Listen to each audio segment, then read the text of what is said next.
Halo semua, Assalamualaikum warahmatullahi wabarakatuh.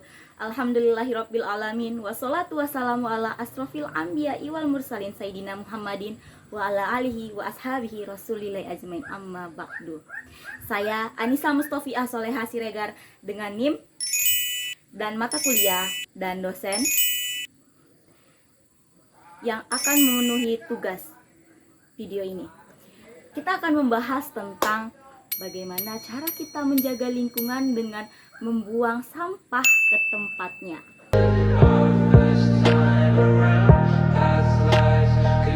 Pernah gak sih kalian tuh mikir, ini cuma sampah kecil, tapi kalau kita semua mikir begitu, sampahnya jadi numpuk ke dalam sungai.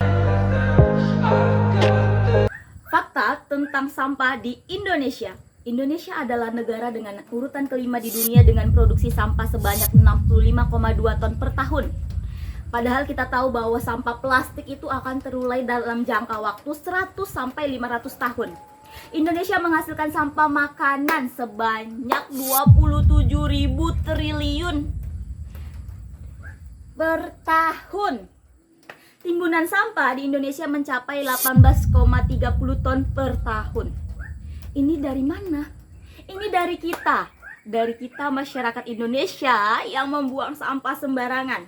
Banyak pengendara di jalanan yang naik mobil maupun Honda membuang sampah sembarangan, siap makan buang.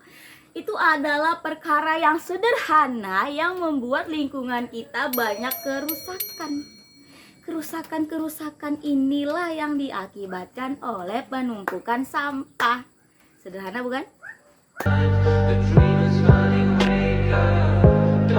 Oke, selanjutnya kita akan bicarakan tentang apa sih dampak dari pembuangan sampah sembarangan tadi itu. Yang pertama adalah rusaknya tanah. Tanah ini, teman-teman, sampah tadi itu dia nggak bisa diurai lagi. Terurai dia tuh jangkanya tadi 100 sampai 500 tahun. Otomatis tanahnya kan jadi nggak bagus gitu. Berbeda dengan sampah organik yang sangat gampang terurai, bahkan dijadikan menjadi pupuk kompos. Dan sampah tadi itu bisa menjadi pencemaran udara. Nah, pencemaran udaranya adalah kemunculan bau tidak sedap yang sangat mengganggu penciuman indera manusia. Ini kita banyak temuin, kita misalnya lewat jalanan di kota juga banyak teman-teman, karena penumpukan sampah mereka tuh di samping jalanan raya itu. Mereka buang sampah di situ gitu. Padahal kan kita sudah ada yang namanya pengelolaan sampah. Tapi seperti itulah kejadiannya yang saat ini. Sampah juga berhasil mencemarkan air, di mana air itu menjadi kotor, tidak bersih. Dan yang lebih prihatin dari dampak sampah ini adalah kepada hewan-hewan yang ada di muka bumi ini. Mereka sangat tercemar. Lalu bagaimana cara kita untuk menanggulangi sampah yang ada, dan bagaimana cara kita untuk menjadi manusia ataupun individu yang membuat sampah itu semakin berkurang? Tentu saja ini bukan perihal yang mudah, karena kebiasaan yang kita terapkan dalam kehidupan sehari-hari tentu sangat mempengaruhi. Jadi langkah awal adalah hal-hal yang sederhana. Teman-teman kalau mau ke sekolah ataupun mau pergi kerja, kuliah, itu pasti lebih banyak membeli. Contohnya air minum.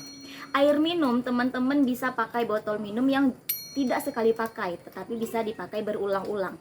Saya banyak melihat orang lebih baik membeli botol mineral agar mempermudah gitu. Dan itu sangat membuat penumpukan sampah lebih banyak ya. Yang kedua adalah memilah dan membuang sampah pada tempatnya. Jadi itu kita pilih mana yang organik dan mana yang non organik. Yang ketiga adalah menghabiskan makanan dan tidak membuang sisa-sisa makanan. Lalu itu kita juga bisa membuat sebuah komunitas seperti komunitas yang atau kelompok yang namanya tuh Pandawara, di mana mereka ini adalah kumpulan pemuda yang membersihkan sampah di sekitaran sungai yang memiliki dampak positif bagi bangsa Indonesia. Mereka adalah contoh nyata untuk kaum muda.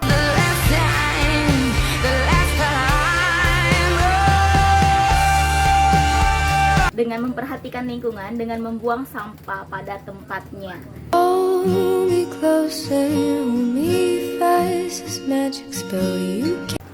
Baiklah, inilah saja yang bisa saya sampaikan pada video hari ini. Jangan lupa like, comment, subscribe. Jika ada kesalahan itu datangnya dari saya, jika ada kebenaran itu pasti datangnya dari Allah Subhanahu wa Ta'ala. Sekian dari saya pamit undur diri. Billahi taufiq wal hidayah. Wassalamualaikum warahmatullahi wabarakatuh.